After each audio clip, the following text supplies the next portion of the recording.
자, 안녕하세요. 오늘 말씀드릴 이야기는 왜 화장하면 제사를 안 지내도 되는지에 대한 이야기를 한번 해드릴게요. 그러니까 유교의 장례와 관련된 이야기예요. 그러니까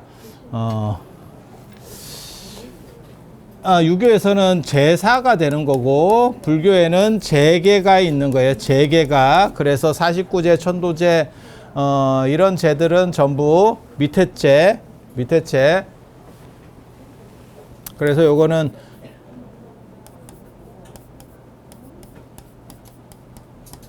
이 제고, 요거는 이 제고. 그래서 완전히 달라요.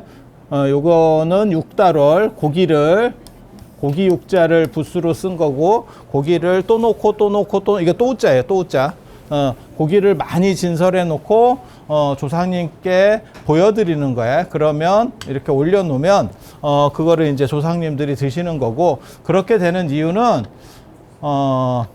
유교에서는 사람이 죽은 뒤에 어디 갈 데가 없어요. 그래서 눈에 안 보일 뿐이지 여기 같이 존재하는 거예요. 우리랑 같이 살고 있는 거예요. 그렇다 보니까 뭔가 음식을 공급받아야 된다라고 생각하는 거고, 어떻게 보면 동아시아 문화에서 불교 들어오기 이전의 동아시아 문화에서 가장 중요한 건 두 가지입니다. 그거는 뭐냐면 일원론이라고 하는 세계관. 하나의 세계밖에 없어. 하나의 세계밖에 없어요. 그러니까 이원론에서는 선악이라는 게 있어요. 그래서 나쁜 놈은 영원한 악이 있어요. 영원한 악. 그거는 척결 대상이에요. 그래서 유럽이나 이런 데 보스니아 내전 뭐 이런 거 할 때 인종 청소라고 나오는 거는 악이기 때문에 그런 거예요. 그러니까 히틀러가 예를 들어서 홀로코스트 유대인을 대량 학살하는 것도 걔네는 저것들은 민족 자체가 악이야 라고 규정하기 때문에 그래요. 그러니까 어떤 사람은 선이고 어떤 사람은 악이고 이게 아니고 유대인이라는 자체가 악인 거예요. 이게 가능한 거는 이원론 때문에 그래요. 이원론. 그러니까 두 개의 관점이 있는 거예요. 그래서 하나는 선, 하나는 악. 이쪽으로 규정되면 끝이에요. 그냥 악마 이런 식으로 청소하는 거고, 여기는 하나의 세계밖에 없기 때문에 이렇게 될 수도 있고 이렇게 될 수도 있어. 그래서 선악으로 개념을 정하는 게 아니고 여기는 호오로 정합니다. 호오. 이게 이 악자가 참 재밌는 글자거든. 이게 한자로는. 이게 선악할 때는 나쁜 걸로 규정이 되고, 호호할 때는 좋고 나쁜 걸로 결정이 돼. 좋고 나쁜 거는 뭐냐면 내 마음하고 달린 거예요. 그래서 여기서 마음이라고 하는 게 굉장히 많은 비중을 차지합니다. 여기는 물질적으로 딱 정해져 있는 거야.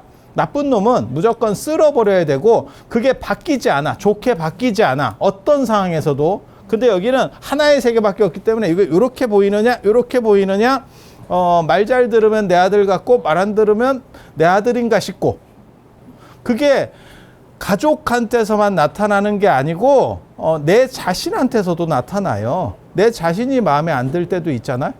그렇지 않아? 내 자신이 마음에 안 들 때도 있고 내 자신이 마음에 들 때도 있고, 어떤 때는 참 뿌듯하고, 내가 요즘 들어서 그런 쓸데없는 얘기들 내가 별로 안 좋아하는데 뭐 생일이 맞았다고 자기에게 주는 선물, 무슨 개뿌리 이게 뭔 이런 게 가능한 게 사실은 하나의 마음 때문에, 그래서 어떻게 마음 먹기에 달렸냐라고 하는, 그래서 나중에 중국 철학의 특징은 인식론이나 관념 쪽으로 갑니다. 이게 생각보다 그런 쪽으로, 정신 쪽은 그런 쪽으로 가고, 그와 반대로 물질은 또 더럽게 밝혀요. 그게 이제 이론론이기 때문에 물질이 정신도 지배할 수 있다는 개념이 있어요. 이원론에서는 물질은 정신을 절대 지배하면 안 돼. 정신이 훨씬 우월한 가치고, 그래서 저 같은 경우도 제가 하려고 하는 것 중에 하나가 동아시아의 정신 문화를 가지고 서양에 한번 소개시켜서 서양 놈들을 깜짝 한번 놀라게 해보겠다라고 하는 생각을 하는 게, 그래야만 동아시아를 새롭게 볼 수 있어요. 걔네는 동아시아 자체를 굉장히 좀 떨어지게 보거든요. 우리가 생각할 때는 우리도 경제 개발을 하고 상당히 올라온 거 아닙니까? 뭐 한국도 그렇고 일본도 그렇고 중국도 뭐 이렇게 상당히 올라오는 거 아닙니까? 그건 네 생각이고, 유럽과 미국 쪽에서는 그렇게 생각 안 해요. 저것들이 그냥 시샘말로 하면 머리 많이 컸네. 예, 한번 밟아줘야겠네. 딱 이런 정도 인식이기 때문에 그래서 물질로는 이기기가 쉽지가 않고 정신적인 거, 얘네는 원래 정신을 높게 보기 때문에 그래서 정신적 가치를 가지고 한번 이렇게 유행을 시켜버리면 동아시아에 대한 인식이 완전히 환기될 수 있는 그런 요소들이 사실은 존재해요. 그래서 그런 것들을 생각하고 있어. 그래서 얘네는 정신과 물질에 대해서 정신을 우위, 그 다음에 물질을 하열한 가치로 봐요. 그러니까 정신, 물질 이렇게 본다고 생각하면 그걸 형상과 진료 아리스토텔레스식으로 얘기하면 그런데 이론론에서는 사실 물질과 정신이 통해요. 그래서 물질의 지배자가 정신의 지배자예요. 그래서 황제나 임금은 제가 예전에 그런 얘기 했었는데 사육신이 역모를 꾸미다가 걸려서 그거는 뭐 정당한 역모냐 그걸 얘기하는 게 아니야. 일단 주어진 권력 이미 잡혀있는 권력에 대해서는 역모인 거예요. 그거는 그 얘기를 하자는 게 아니야.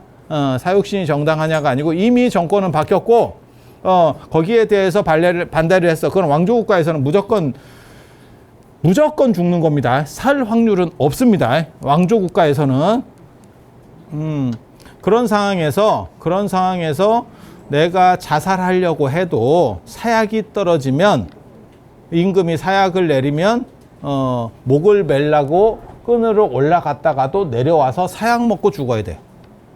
왜? 이런 논이기 때문에 물질의 지배자가 정신의 지배자이기도 해요.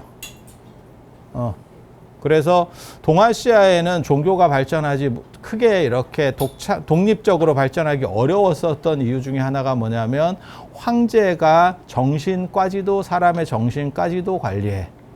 네, 정신까지도 관리해. 그래서 나중에는 중국 불교 같은 데서는 뭐가 있냐면 저거 있는 거죠. 정부에서 큰절 주지들을 임명합니다. 그리고 승려들도 정신 못 차리는 행동인데 신이라고 얘기를 해. 신하라고.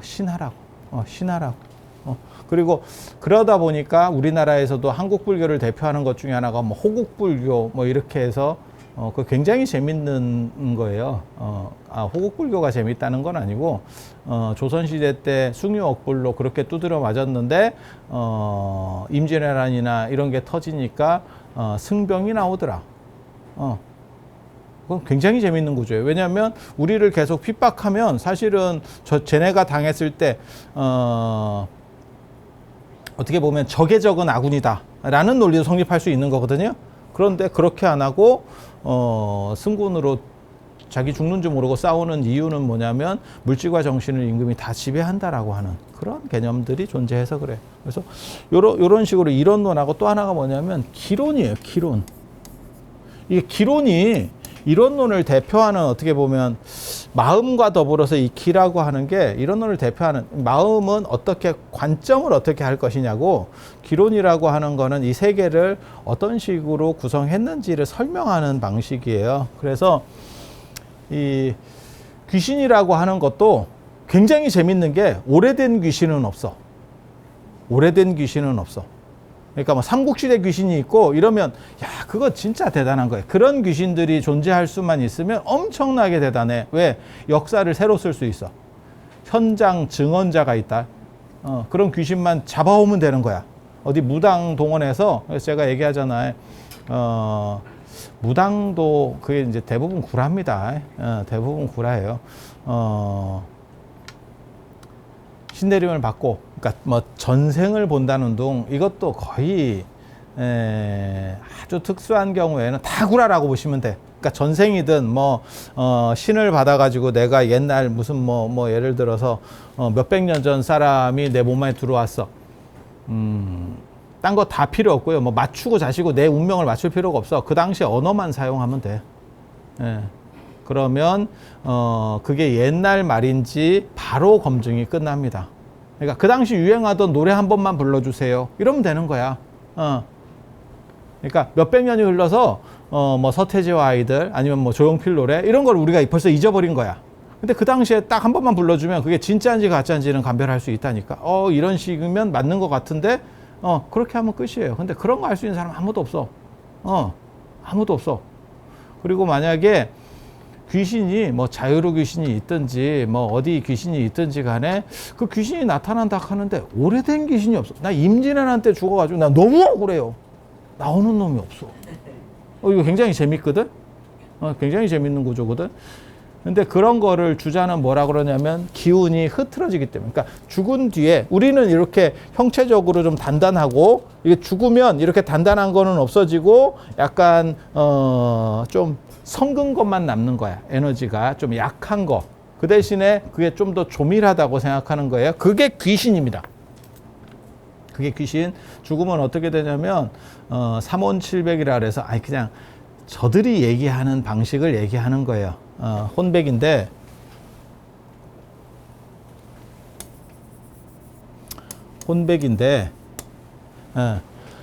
이게 3온7백 이래가지고 이게 10이에요.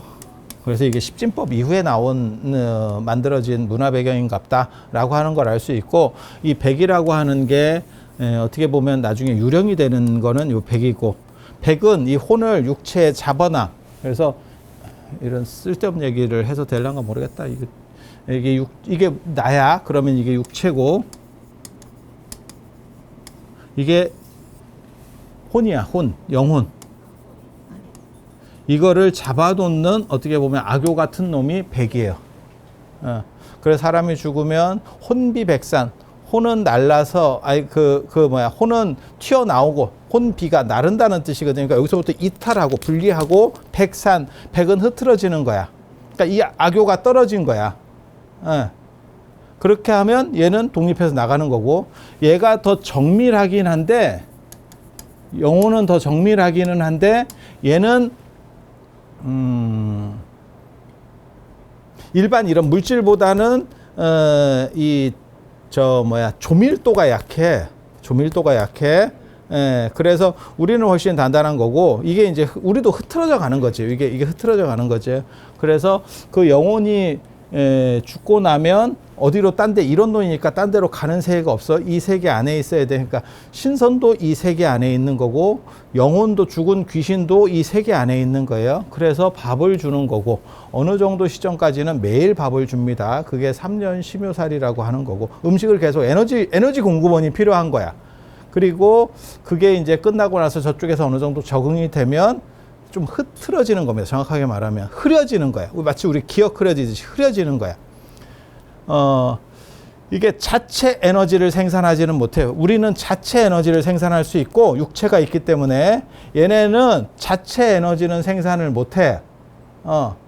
그래서 뭐하고 똑같은 거냐면 제가 그런 얘기 하는데 이 영혼이라고 이건 유교에서 하는 얘기예요. 불교에서 하는 얘기 아니야. 불교는 윤회론이기 때문에 달라. 이게 서로 이런 관점을 가졌다는 거지 어떤 게 맞다 답을 내려고 하는 게 아니야. 이런 배경에서 이들은 이렇게 행동을 해왔다라는 얘기를 해드리는 거예요.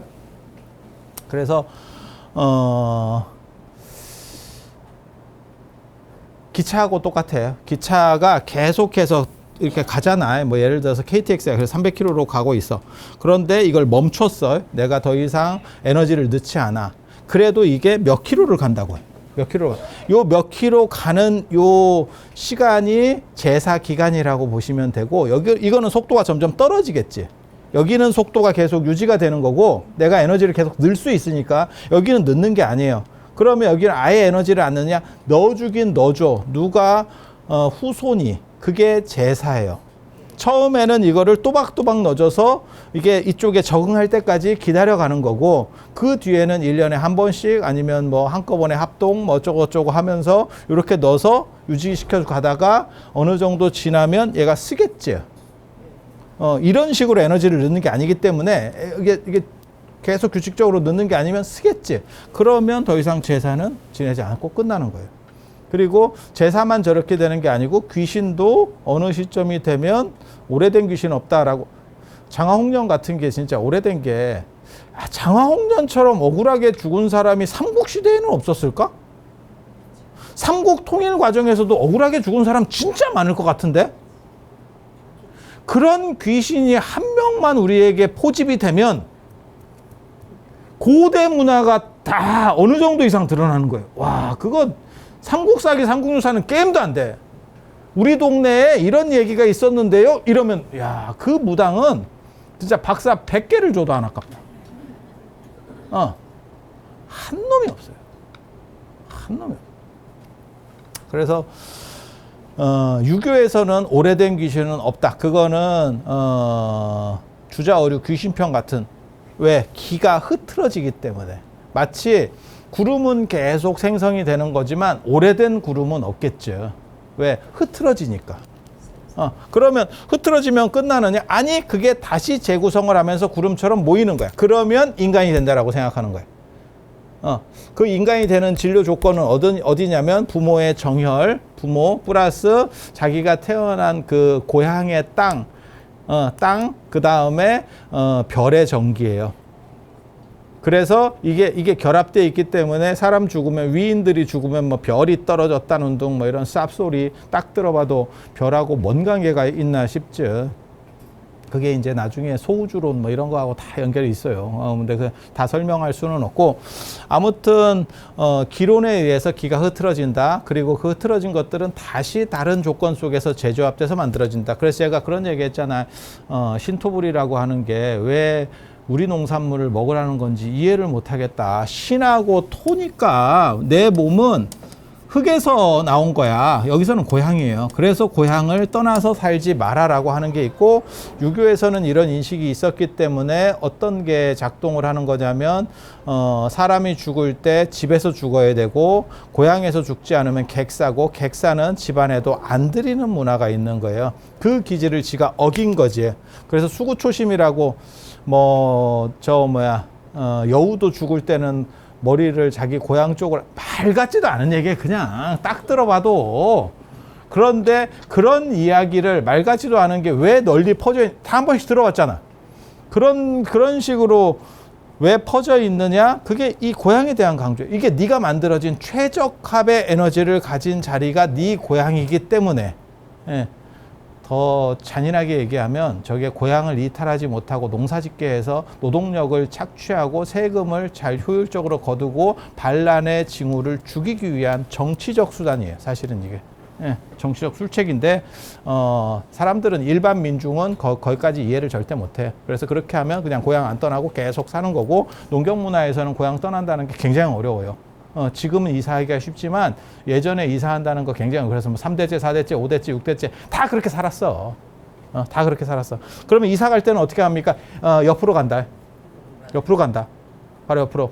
옆으로 간다는 뜻이 뭐냐면, 우리도 그렇잖아. 내가 만약에 이거를, 여기를 부시고 다시 짓고 싶으면 요 근처에서 다시 지으면서 옮겨간다니까? 이걸 완전히 없애고 다시 짓지는 못해. 그럼 어디가 살래? 이해가 되시죠? 그러니까 내가 이러한 식의 말해서 절을 옮기고 싶으면 이 옆에 근처에 알아봐가지고 거기다 새로 사부작사부작 지어. 그러면서 옮겨가는 거야. 그리고 여기는 나중에 없어지는 거야. 오래된 절들도 사실 그렇게 움직여요. 그 자리에 다시 지으려면 여기를 폭파하고 다시 만들어야 되는데 그 기간을 사람이 있을 수가 없잖아. 그렇지 않아? 그러니까 그 근처에서 이렇게 돈다고. 이렇게 돌고 있다고. 그래서 요게 이제 기론과 관련된 거고, 이 기는 영생론을 좀 이해를 해야 돼. 야, 하지 마. 이게 영생론을 이해를 해야 되는데, 기독교의 영생, 기독교나 이슬람의 영생, 천국 가서 그냥 신이 만들어 놓은 조건 속에 들어가서 영원히 사는 거예요. 끝. 불교의 영생, 윤회에서 뺑뺑이 돌면서 계속 돌아가고 있는 거예요. 그러면 목적은 뭐냐? 여기서 빠져나가는 거.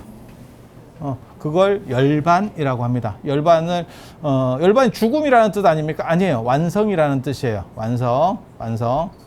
그런데 인도 불교에서는 그 완성이 죽을 때 완성된다고 생각해. 그래서 죽음에 대한 의미도 들어가 있는 거예요, 거기에. 살았을 때는 그게 안 되는데, 육체가 있을 때는 이 육체적 한계 때문에 완전하게 걔네가 하는 말이에요. 옳다 그르다를 얘기하는 게 아니야. 그래서 불교의 영생이라고 하는 거는 하나는 윤회고, 이거는 뺑뺑이 도는 거. 이건 상태가 메롱인 거고 여기서 벗어나는 거 그걸 열반이라고 하는데 열반이 자꾸 죽음에 대한 생각을 상기시키니까 일반적으로 사람들이 적합한 표현은 아닌데 100% 적합한 표현은 아닌데 이걸 해탈 벗어났다라고 쓰는 거예요. 해탈 목샤 이렇게 해서 벗어났다 이렇게 목샤 이렇게 쓰는 거고 그 다음에 도교에서는 신선이 돼서 이 세계 안에 산다니까 이 세계의 또 다른 연장선 뭐 무릉도원이든지 뭐 청학동이든지 어딘가 또 다른 연장선 속에 그들만의 리그가 존재하는 곳에 살아. 이들은 천상이나 다른 세계로 넘어가지 못해. 왜? 이론론을 배경으로 하기 때문에. 예. 그리고 유교에서는 그냥 이 세계에서 같이 삽니다. 그냥 같이. 그러면 영생을 어떻게 하느냐? 자식으로서의 영생. 어떻게 보면 가장 현실적인 영생론을 펴는 거는 유교라는 생각도 들어요. 내 성씨를 물려주는 내 DNA를 가장 많이 가진 놈을 통해서 영생. 자식이죠. 그리고 여자는 필요가 없고, 여자도 자식 아닙니까? 여자는, 그 대를 계속 이어가지 못하기 때문에, 뭔 뜻인지 알아요? 뭔 뜻인지 알아요? 여러분이 예를 들어서 여러분이 사업체를 한다고 생각해봐. 삼성이야, 삼성. 근데 삼성에 그냥 가정하는 거예요. 삼성이 아들이 끊기고 나중에 내려갔더니 딸만 있는 거야. 이재룡 씨 아들 있지. 이재룡 아들이 딸만 난 거야. 이재룡 회장님 아들이 딸만 난 거야. 그러면 어떤 일이 벌어지냐면 걔 딸에게 상속을 시키잖아. 그러면 이 회사가 이씨 회사에서 다른 집 회사로 바뀝니다. 당대에 바뀝니까? 아니, 당대에는 안 바뀌지. 그 아들 때에 가면. 왜? 예를 들어서 이씨, 뭐 이부진 씨가 누구야?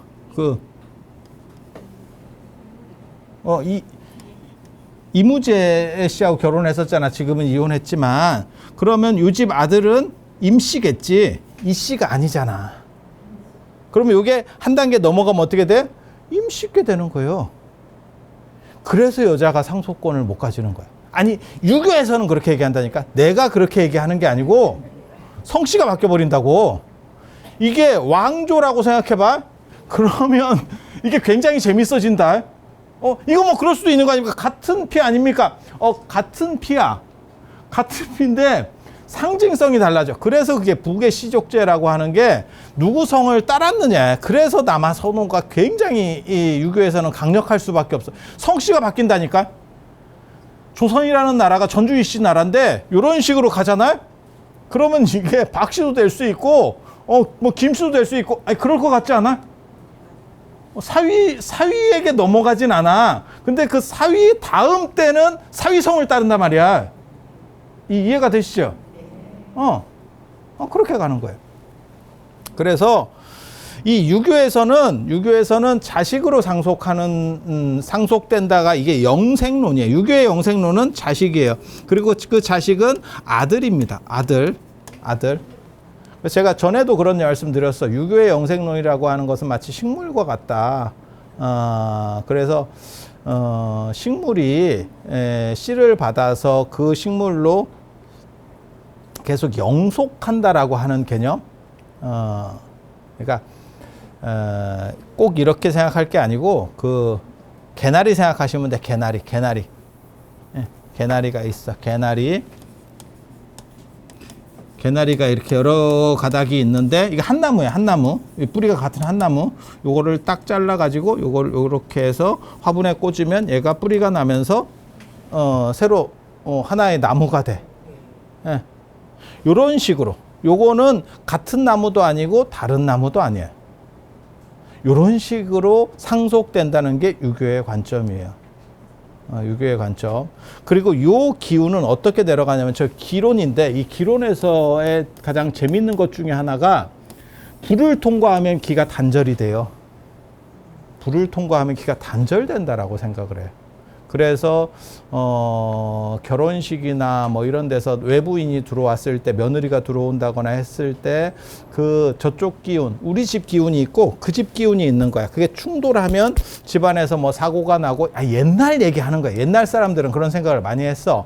그래서 뭐 며느리를 잘못 들여서 뭐 내 아들이 죽었다는 둥, 뭐 집안이 깨졌다는 둥, 뭐 쓸데없는 소리를 하는 거야. 그러니까 그쪽 집안의 기운 소속된 사람이 있고 이쪽 집안의 기운 소속이 있는 거야. 요게 이쪽 집안 게 훨씬 커. 그런데 이게 충돌하게 되면 이게 독하면, 세면 이쪽을 어느 정도 이상 충격을 줄 수 있다고. 아니, 그들은 그렇게 생각하는 거야. 예, 그들은 그렇게 생각하는 거야. 근데 어느 정도는 이것도 가능성은 있는 얘기라는 생각은 해요. 왜냐하면 뭐 회사 같은 데서 사람 하나 잘못 뽑아놓으면 분위기가 바뀌거든. 아니, 뭔 뜻인지 아시겠죠? 그런 거 있어. 그래서 이제 능력으로 뽑을 거냐, 화합을 잘해야 될 거냐, 이런 얘기가 있어. 능력은 있는데 화합을 잘못하는 사람들도 있거든. 아니, 뭔 뜻인지 아시잖아요. 그렇게 해서 요렇게 들어오면 요 기운이 보통은 이쪽이 지는데, 약한 쪽이니까 한 사람이고 이건 10월드잖아. 그러니까 지는데 저거를 강력하면 깰 수도 있는 거죠. 그러면 이쪽에서 이제 기운들이 충돌하면서, 여기서만 있는 게 아니고 이 기론에서는 물건 잘못 들여도 저런 현상이 일어난다고 생각을 해요. 그래서 무슨 뭐 동티가 났네, 뭐 어쩌고 땅을 파다가도 생각 잘못되고, 뭐 집을 뭐 손봤더니 그쪽에 기운이 바뀌면서, 그런 쓸데없는 소리들이 굉장히 많아. 그래 뭐 대장군이 어떻고 뭐 삼살방이 어떻고, 뭐 그냥 거의 대부분 쓸모없는 얘기예요. 그런데 100% 쓸모없느냐? 그렇진 않아. 왜? 100% 쓸모없으면 그게 전해지지 않는다니까? 그런데 왜 너는 쓸모없다고 얘기하느냐? 그게 가능성은 있을 수 있는 얘기지만 그게 가능성의 확률이 낮아. 제가 얘기하잖아요. 어떤 병에 걸렸는데 그게 낫는 치료약이다라고 얘기하면 한 7, 80%는 100%는 없습니다. 그걸 먹었을 때 나아야 되는 거지 한 20, 30%예요. 그러면 그게 약이냐? 제가 전에도 그런 말씀 드렸잖아요. 왜 복권은 당첨되지 않느냐? 아니야. 복권은 언제나, 로또는 언제나 1등이 나와. 거의 매주 1등이 나와. 제가 알기로. 그것도 여러 명이 나와. 언제나 당첨되는 거야. 하지만 그 당첨이 나일 확률이 없어서 안 사는 거야. 그게 나면 직장을 때려치지. 그게 수주대토랑 똑같은 거라니까. 송나라 사람이 농사 지으러 갔다가 토끼가 머리 받고 실수를 해가지고 스텝이 꼬여서 머리 받고 죽은 걸 보고 그 다음부터 농사는 때려치고 계속 나무 밑에서 이렇게 볶고 있었다. 복권 하나 샀는데 운이 좋아가지고 한 100만 원짜리가 걸려서 이거네 이러면서 계속 복권만 사다가 망해 죽었다라고 하는 그 내용이거든. 확률은 있지만 왜 우리는 얼마 안 되는 월급을 받고 일을 하느냐? 그거는 꾸준한 거고, 이거는 있을지 없을지 불명확성이기 때문에, 불명확성이기 때문에. 그래서 그런 쓸데없는 얘기들이 가능성은 있지만 쓸데없다라고 말하는 것은 확률이 낮기 때문에. 그러니까 과학이 이러한 이야기들을 다 나중에 이기게 되는 거는, 과학은 어느 정도의 확률을 계속 맞춰줘요. 과학이 그럼 100%입니까? 100% 절대 아니야. 검토를 더 거치면 뭐 예를 들어서 70%, 80%, 90%까지는 올라가도 100%가 될 수는 없어요. 뭐 약도 그런 거고 뭐 전부 다 마찬가지야. 하지만 그거는 어느 정도 이상의 유의미한 보편적 확률을 주는 거고, 그 유의미하지 못한 확률을 주면 그거는 우리가 별 볼 일이 없다고 생각하는 거예요. 그래서 이렇게 충돌한다라는 지점이 있는 거고, 결국은 이게 다 기론이에요. 기와 기가 충돌하는 거예요. 그래서 순이란 기를 가진 자기 아들을 통해서 계속 이렇게 재생하고, 그 다음에 해서 이렇게 재생하고, 제가 전에 그 얘기 해드렸잖아요. 정의품송, 요번에도 뭐 태풍 때 정의품송 가지가 부러졌네 어쩌네 저쩌네 하는데, 정의품송이 워낙 중요한 나무기 때문에 정의품송 그 옆에 가면 씨를 받아가지고 발화시켜 놓은 게 굉장히 많아. 여러 그루가 있어요. 그래서 그 정의품송 본 나무가 죽으면 그 자리에다가 심어서 대체시키려고, 가보시면 그렇게 다 돼 있어요. 그리고 지금 벌써 반 틈은 죽어 있어. 가보면 그렇게 돼 있어. 그러면 그렇게 해서 나중에 정의품송 진짜 찐 정의품송이 죽고 그 옆에 짭이 들어오는 거야. 자식이지, 자식. 이거를 같은 정의품송으로 볼 거냐 아닐 거냐. 이게 유교에서 말하는 하나의 상속 개념이에요. 상속. 그리고 이게 영생 개념이에요. 그리고 이거는 형체가 있어야 돼. 불 같은 경우는 불을 건너면 며느리가 이런 상황에서 요거를 벽살을 끊는 방식으로 쓰는 것 중에 뭐가 있느냐? 황토를 건넌다, 아니면 불을 피워놓고 그걸 건넌다. 안 그러면 큰 소리를 내서 뭐 함 같은 거 할 때도 큰 소리를 내고 이렇게 저렇게 하는 것들이 다 뭐냐? 그 나쁜 것들을 쫓아내서 어떻게 보면 중화제를 쓰는 겁니다. 그게 중화제. 예, 그래서 이게 잘 섞이게. 예, 섞이게. 잘 섞이게. 그래서 불이라는 걸 써버리면 그게 단절이 돼요. 단절이. 기운이 영속되는 게 아니고 단절돼. 예를 들면 정의품송에 이렇게 싹을 받아야 되는데 그렇게 합시다. 그냥 정의품송에 씨를 받았어. 씨를. 전 세계적으로 이러한 씨앗 종자은행이라는 게 있어요. 전 세계 걸 다 모아놓은 게 제가 알기로는 몇 군데 있거든요. 세계적으로. 그렇게 이제 나무를, 그러니까 어떻게 보면 현대판 노아의 방주지. 그런데 나무를 넣어놓으면 되는 거 아니야? 야, 그럼 그거 누가 관리하냐? 그러니까 씨를 놓는 거야. 씨를 놓는 거야. 그래서 하나는 놓지는 않겠지. 뭐 여러 개를 놨겠지. 그래서 그 종이 단종되면, 사라지면, 어떤 기후 환경 변화로 인해 사라지면 그걸 가지고 다시 복구하겠다. 아니, 맞잖아. 그런데 예를 들어서 그 씨가 불에 탄 씨야. 야, 그러면 이거는 씨가 있어도 소용이 없다. 다시는 발화하지 않는다. 딱 그렇게 생각하시면 돼. 그래서 화장을 하면 자식과의 영속 관계가 끊어져 버려요. 유교에서는 그렇게 생각한다니까. 이게 정당하냐를 얘기하는 게 아니야. 그들은 그렇게 생각했다. 그래서 동아시아에서 불교가 유교를 두드려 패고 지배 이데올로기로서 1000년 이상을 있었어요. 위진남북조 시대부터 북송 시대까지. 예. 동아시아의 주류를 차지했어. 주류를. 그런데도 불구하고 유교는 끝까지 화장을 안 합니다. 화장이 양보 가능성이 존재했다면, 유교가 화장에서의 가능성이 존재했다면, 조금이라도 매장 말고 우리 화장 쪽으로 한번 해볼까의 가능성이 존재했다면 화장하는 사람들이 나왔겠지. 근데 그걸 화장을 해버리면 집단 전체의 영속성이라는 게 싹 날아가는 거야. 그들은 그렇게 봤어요. 그러니까 화장하고 뭐하고 똑같다고 생각하시면 단종하고 똑같다고 생각하시면 돼. 그러니까 내가 아들이 없어. 아들이 없으면 어떻게 돼요? 내 집단이 물론 뭐 딸로 넘어갈 수도 있고 할 수 있는데 그 얘기를 하는 게 아니야. 내 성씨는 사라지는 거야. 맞죠? 지금은 여기에 대한 생각이 없어. 뭐 단종되면 말지 뭐. 나 일단 좀 행복하게 살면 되지. 아니 요즘 다 그렇게 사는 거예요. 단종을 걱정하진 않아. 근데 여러분은 단종을 걱정하던 세상에 살았었어. 그래서 여러분 위의 세대 아니면 그 위의 세대를 보면 무조건 아들을 낳아야 됐고, 뭐 몇 명을 하도 낳아야 되고, 그다음에 앞에 딸이 많이 나오면 뭐 유산을 시켜서라도 아들로 바뀔 때까지 계속해. 그리고 안 되면 씨바지라도 드리고 어디서 나와갖고 오고, 뭐 별로 같은 일들이 굉장히 많이 있었어. 근데 왜 그것을 용인했느냐? 혈족에 대한 보존이에요. 혈족에 대한. 딸이 있는데도 그런 집에서도 그렇게 했다니까? 아니, 맞잖아. 그러면 딸은 왜 인정받지 못했느냐? 부계시족제이기 때문에 그 성씨가 바뀐다고 아까 그 생각을 하는 거예요. 한 대만 넘어가면 너는 성씨가 바뀐다. 너는 성씨의 정체성을 가지고 있지 않다. 너는 쉽게 말해서 준회원이다. 너는 피는 갖고 있는데 너는 준회원이야. 그 제사에도 못 들어가, 나중에.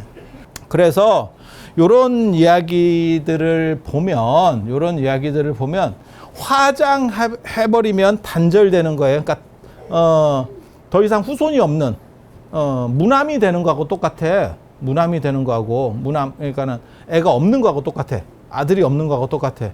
그래서 단절돼 버리면 여기서부터 내려오는 이 어떻게 보면 예를 들어서 뭐 공씨야. 공씨가 동아시아에서 가장 오래된 성씨 중에 하나입니다. 공자의 공씨. 공자가 공씨의 시조예요. 그게 이제 니구산 부자동에서 태어났다 그래서 그 동굴에서 태어났다 그래서 이제 구멍공씨 뭐 이렇게 쓴다라고 하는 게 그냥 보통 일반적인 얘기입니다. 그래서 이 공씨가 굉장히 오래된 성씨인데, 굉장히 오래된 성씨인데, 뭐 거의 제가 알기로는 거의 한 70대 뭐 이렇게 내려가 있을 거예요. 우리 보통 성씨는 20대 후반에서 30대 초반입니다. 여러분이 몇 대 손입니까? 그러면 뭐 24대예요, 27대예요, 뭐 30대예요, 뭐 이 정도 나오면 정상이에요. 그러니까 여러분들은 제대로 된 유서 깊은 집안이 아니고 그런 성씨면 고려 말에 나오는 성씨들입니다.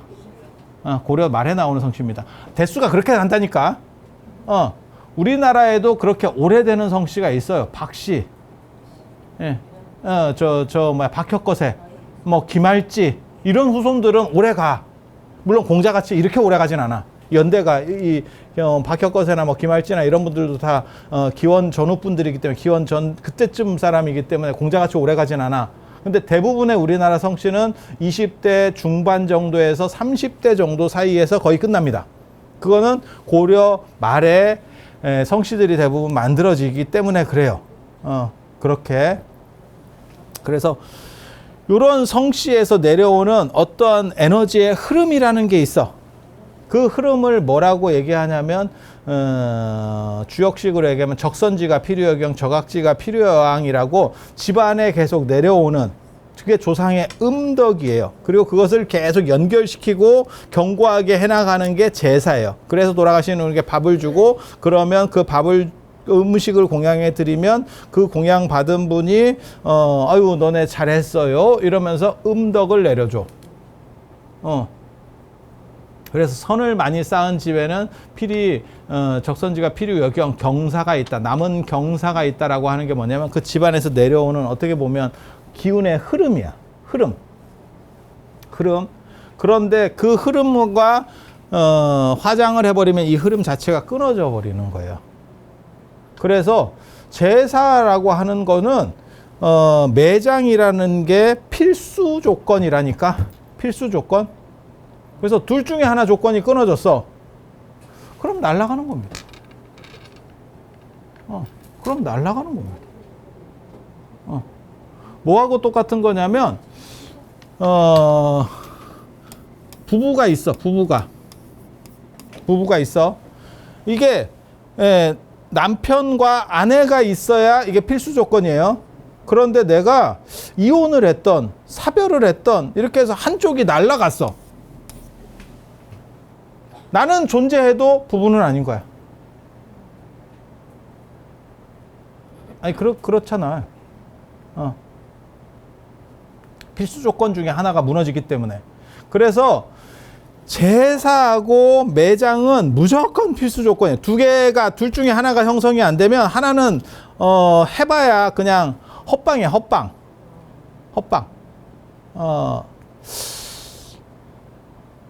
뭐라고 이해를 하면 되냐면 내가 예를 들어서 내가 있고 내가 대학을 가야 돼. 그러면 나라는 존재가 있어야 되고 내가 고등학교를 나와야 돼. 아니, 그래야 되지 않을까? 고등학교를 안 나오면 대학을 갈 수가 없잖아. 내가 대학 가려면. 그러니까 두 가지는 있어야지. 나라는 존재하고 내가 고등학교는 졸업해야 돼. 근데 이 둘 중에 하나가 깨지잖아. 내가 죽었어. 그럼 뭐 대학은 뭔 개뿔이 대학이야. 그리고 내가 고등학교를 못 나왔어. 난 중학교밖에 못 나왔어. 뭐 어떻게 가? 뭔 뜻인지 아시겠죠? 그래서 화장을 하면 제사를 안 지내도 된다라고 하는 이유는 뭐냐면 이게 조건 자체가 무너져 있기 때문에 더 이상 연결점이 하나도 안 생겨요. 그러니까 그거는 어떻게 보면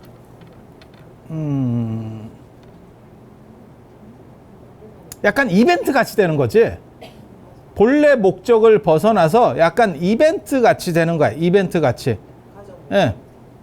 그래서 그냥 모여서 추모하고 밥을 먹어요 라고 하는 거는 별 문제가 없어.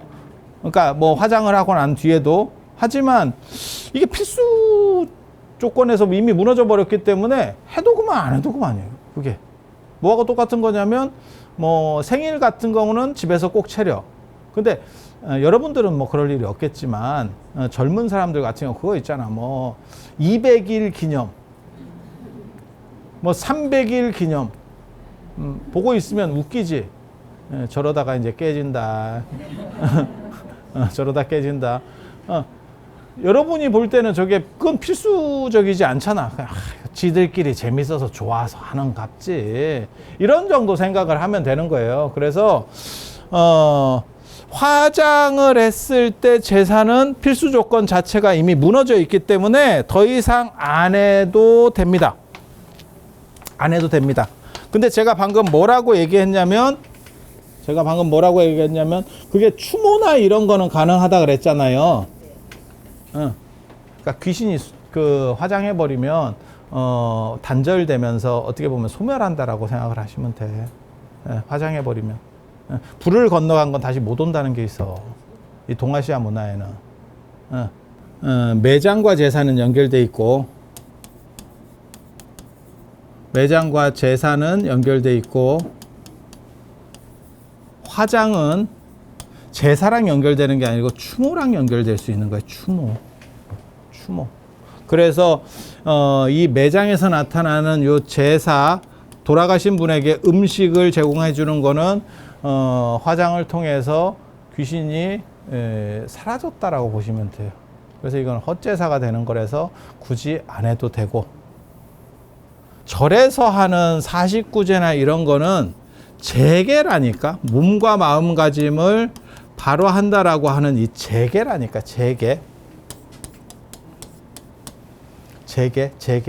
재개는 추모예요. 추모. 재개는 추모 쪽이에요.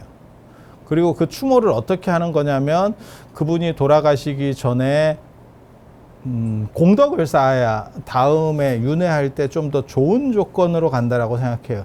그 공덕에는 두 가지가 있습니다. 물질적인 거, 정신적인 거. 이 두 가지가 있어요. 그런데 물질적인 거는 내가 지금 여기서 살면서 좀 더 좋아지는 거. 정신적인 거는 내 레벨을 업하는 거예요. 내 레벨업을 하는 거. 그러니까 예를 들어서 내가 뭐 어떤 동네 레미안에 살아. 거기서 물질적인 게 있으면 그 레미안 아파트 안에서 제일 잘 사는 거야. 그런데 정신적인 게 있으면 야, 강남으로 한번 진출해 볼까? 이제 이렇게 되는 거지. 야, 그래도 강남 3구 쪽으로 한번 가야 돼. 이게 판이 바뀌는 거지. 그래서 정신은 수직으로 사람을 움직이게 하고 물질은 수평으로 움직이게. 그렇다고 이 사람들은 생각을 하는 거예요. 그렇게. 그래서 물질적인 게 뭐냐면 주변 사람들에게 베푼 그 공덕, 그거를 사식구제나 뭐 천도제나 하면 그거를 그래서 뭐 음식을 나눠주고 싸주고 어쩌고 하면서 그 공덕이 돌아가신 분에게 돌아가도록 하고, 그래서 사식구제 같은 거 지낼 때는 뭐 이렇게 수건도 돌리고 뭐 이런 거 해요. 그렇게 하시는 분들도 있어. 그렇게 해서 그 물질적인 게 이 사람 돌아가신 분에게 마일리지가 적립되도록 하는 거고, 그리고 그것만 갖고는 이게 제대로 되는 게 아니야. 그래서 뭘 어떻게 하는 거냐면 경전 같은 걸 읽어 드리면서 정신적으로 한 단계 각성할 수 있도록 해주는 거예요. 그래서 그냥 돌아가신 분에게 요 추모가 사식구제, 천도제, 이거 다 죄입니다. 안쪽 죄는 한 개도 없어. 이거는 한 개도 없어, 불교에. 예. 불교에서도 제사를 지내주던데 그건 위탁입니다. 위탁. 우리 본업은 아니고 너그가 해달락 하니까. 그러니까 뭐가 있냐면 내가 문화센터를 하나 지었어. 그래갖고 내가 프로그램을 돌려. 그랬더니 딴 사람이 와서 저한테 얘기하는 거야.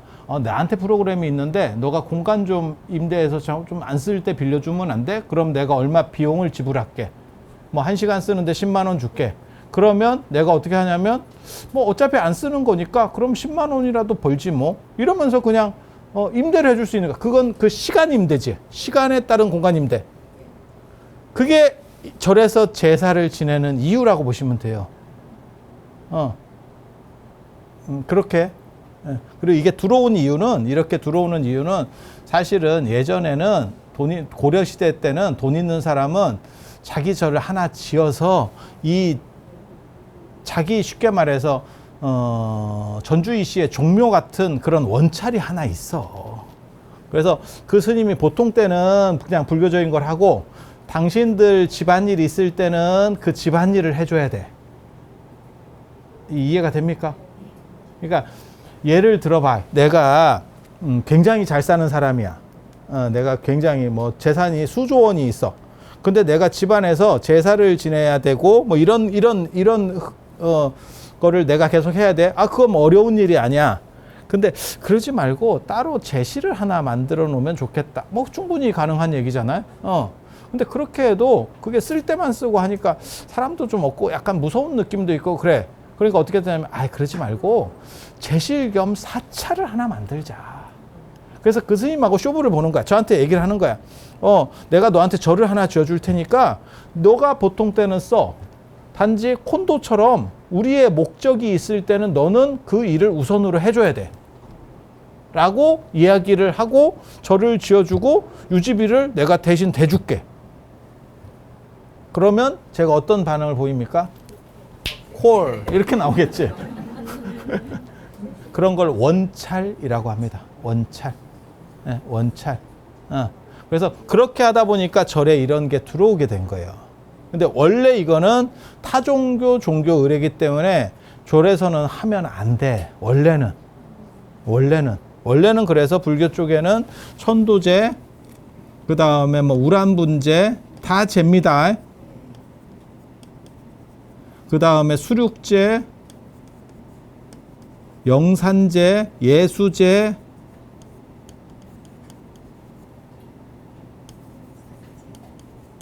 이 제는 없어.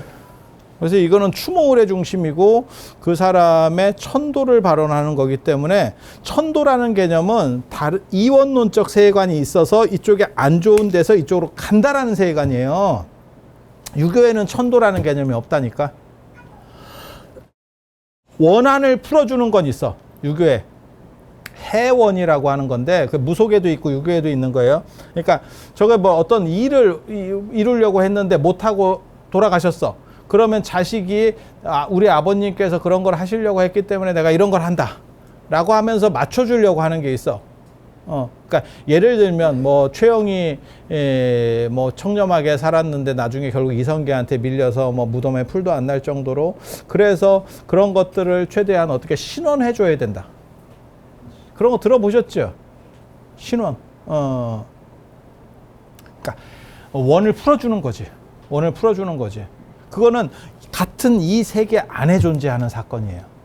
그래서 되게 재밌는 게 정도전이 조선에 어떻게 보면 설계자였던 정도전이 이방원한테 죽었잖아. 그리고 역적으로 물린 거예요. 역적으로 물린 거야. 그게 언제 풀리냐면 제 기억이 맞는지 모르겠는데 고종 때 풀린다고. 고종 때 풀려. 그걸 신원해줘. 야, 이방원 때 갔는데 고종 때 풀어서 뭐 하냐고. 우리 생각은. 그쪽은 다 멸문됐어. 집안도 너무 오래됐기 때문에. 그러니까는 조광조 같이 죽었는데 얼마 뒤에 풀렸어. 그러면 후손이라도 살지. 근데 수백 년 동안 이렇게 돼버리면 끝이라니까. 아예 이게 집안 전체가 거의 그냥 절단이 난 거라니까. 맞죠? 아니, 그럴 거 아니야. 국제그룹이 뭐 정부에서 뭐 해체되는 어쩐지 잘 모르는데, 그렇다 치고, 한 200년 뒤에, 그때 미안했습니다. 어쩌라고. 어쩌라고. 야, 그거 뭐 한 10년이나 20년 뒤쯤에 미안한데 이러면서 배상해 줄게. 이러면 그 후손이라도 어떻게 하지? 한 몇백 년 뒤에 죄송하고요. 끝. 야, 이게 뭔 의미가 있냐? 그런데 왜 그들은 거기에 목을 맸을까를 생각해봐. 수평세이기 때문에 어디 다른 데서 무언가를 할 수 있는 게 아니에요. 불교는 관계가 없어. 불교는 이런 쪽에 관계가 없어. 이미 다 끝난 사건을 그걸 뭐 되돌린다고 뭔 의미가 있어? 왜? 불교는 이원론이기 때문에 다른 세계로 넘어간다. 이게 천도예요. 좋은 세계로 가버리면 끝이야. 그러니까 내가 저 최영처럼 어떠한 나는 진짜 잘하려고 했는데 그렇게 해서 한이 맺혔어. 한이 맺혔어. 그러면 유교에서는 유교적 관점에서는 이걸 신원을 해서 최영이야말로 실제로는 충신이었어요 라고 하면 이게 풀린다는 거예요. 불교는 어떻게 하냐면 그거 필요 없고요. 그건 됐고요. 좋은 세계로 제가 영전시켜 드리겠습니다. 이렇게 하는 거야. 이쪽 세계 거는 어차피 경기 끝났으니까 이거 됐고 저쪽으로 영전하시겠습니다. 관점이 다른 거예요. 이게 이원론과 이론론의 관점 차이예요. 그래서 이 재계를 통해서 이런 천도제 49제 이런 걸 통해서는 천도가 되는 거예요. 추모 플러스 천도가 목적이고 여기에서는 조상을 흔연히 해주는 게 목적인 거예요. 그리고 화장을 하면 제사하고 연결고리는 끊어져 있기 때문에 해도 그만 안 해도 그만이에요. 해도 그만 안 해도 그만. 제가 축복의 메시지를 드리는 거는 지금 대부분 화장하는 상황에서 해도 되냐 안 해도 되냐 뭐 어째 이런 말들이 있는데 안 해도 된다는 말을 드리는 거예요. 이게 논리적 구조에서 논리적 구조에서 또 어떤 논리적 구조냐 불교냐 아니 유교적 논리적 구조에서 안 해도 돼. 안 해도 돼. 네, 안 해도 돼. 이렇게 얘기했더니 또 스님들이 뭐 어쩌고 해서 얘기하면 불교적인 거는 달라. 논리적 층위가 달라. 왜? 문화 배경이 처음부터 시작부터 달랐어. 그래서 인도는 화장 문화인데 인도는 다 화장 문화예요. 그 유목 문화라서 그래요. 유목 문화는 움직이기 때문에 매장을 해놔도 그 시신을 관리하거나 지킬 수 묘를 못 지킨다니까. 그래서 화장을 해서 하늘로 올라간다고 생각해. 네. 그래서 인도는 화장을 하고도 조령제라고 하는 제를 지내요. 그게 불교 이전부터 있었던 거지 싶어. 그리고 그런 제를 못 지내 먹으면 귀신인 상태에서 그게 이제 중음기간이라는 게 있어. 그러니까는 이쪽 세계에서 이쪽 세계로 가는데 요 중간 단계가 있어요. 요걸 중음기간이라 그래. 그걸 이제 불교에서 49일이라고 하는 거고, 저때 제대로 밥을 못 먹으면, 그러니까 뭐하고 생각하시면 되면 내가 깨어 있는 건 아니야. 나는 잠을 드는데 아직 꿈까지 간 건 아니야. 그러니까 완전히 잠든 건 아니야. 그 중간 단계가 있지. 그 왔다 갔다 하는 요 단계. 요게 꿈을 결정하는 데 있어서 굉장히 중요하다 하는 거거든. 내가 어떻게 살았느냐, 하루 종일 어떻게 살았느냐가 꿈을 결정하는 데서 상당히 중요해. 왜? 그것과 관련해서 또 다른 연결, 그 흐름 속에서 나오기 때문에. 한데 자기 전에 생각들, 이렇게 생각하는 것들이 사실은 굉장히 큰 에너지를, 낮의 에너지보다 더 큰 걸 작동시킨다고. 그래서 요게 이제 중음기간, 중간기간이야. 중간기간. 요 중간기간에 하는 게 뭐 49일 이런 게 있는데, 그 전에 불교와 다른 그 바라문교나 이런 데서 보면 조령제라는 게 있어요. 그래서 그때 제사를 지내서 약간 이렇게 적응 안 된 상태에서 안정을 좀 잡아주는 거고, 그러니까 법으로 얘기하면 내가 지금 실형 살기 전에 내가 범법행위를 했어. 하지만 형을 살러 지금 들어간 건 아니고 계류 중인 상황인 거야. 지금 다투고 있는 거야. 그게 1심, 2심, 3심 다투고 있는 거야. 이렇게. 요게 중음기간이라고 보시면 돼. 그래서 요때 요게 내가 어떻게 범죄했느냐도 굉장히 중요하지만 요때 어떻게 사람을 만나느냐, 검사를 누구를 만나느냐, 판사를 누구를 만나느냐 상당히 중요해. 그럴 것 같지 않아요? 그럴 것 같지 않아요? 딱 봐도. 그리고 나서 형을 살면 끝입니다. 안 바뀝니다. 그래서 제가 얘기하잖아. 요 상황이 중요한 거고, 사실 이거 다 마찬가지지. 애 낳을 때도 마찬가지지. 사람들은 태교가 중요하다고 생각하지만 태교보다 중요한 거는 애가 만들어지기 전에 어떤 놈이 들어오느냐가 중요한 거야. 뭐 1억에서 3억 대 1로 수정이 되는데 거기서 이놈이 수정되느냐 저놈이 수정되느냐가 중요한 거야. 그러면 그게 천재도 있고 우리 같은 그냥 평범한 사람도 있는 거고. 아, 그렇지 않을까? 거기에 차은우도 있는 거고. 이게 탁 뭔 뜻인지 아시겠죠? 결정되면, 이미 결정되면 바꿔봐야 힘들어. 바꿔봐야 힘들어.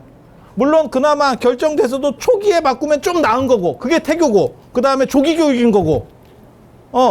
하지만 제일 중요한 거는 이렇게 시작할 때. 아니, 맞잖아.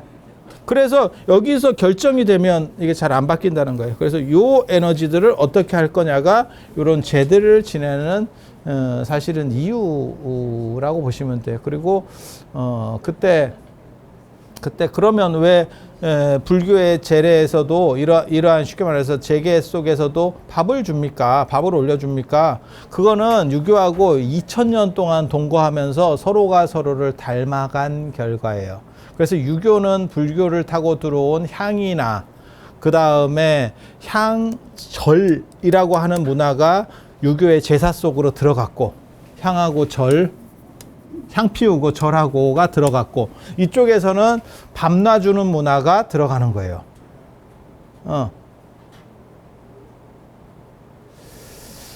그래서 제가 전에도 그런 말씀 드렸는데, 갤럭시와 아이폰은 완전히 다르지만 서로 좀씩 닮아가고 있는 거죠.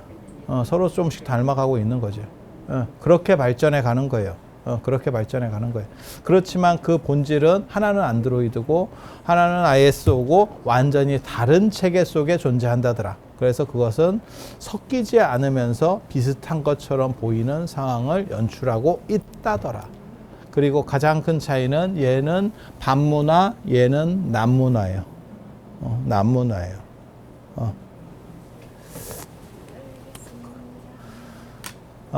그래서 확실한 거 말씀드리면, 화장하면 제사는, 유교의 제사는, 요건 매장하고만 서로 호응되도록 되어 있기 때문에, 끊어지기 때문에 더 이상 안 해도 아무 문제가 없다라고 말하는 거고, 만약에 화장을 했는데 제사를 지내면 그거는 이 제사라기보다는 그냥 추모의례 쪽으로 넘어간다더라.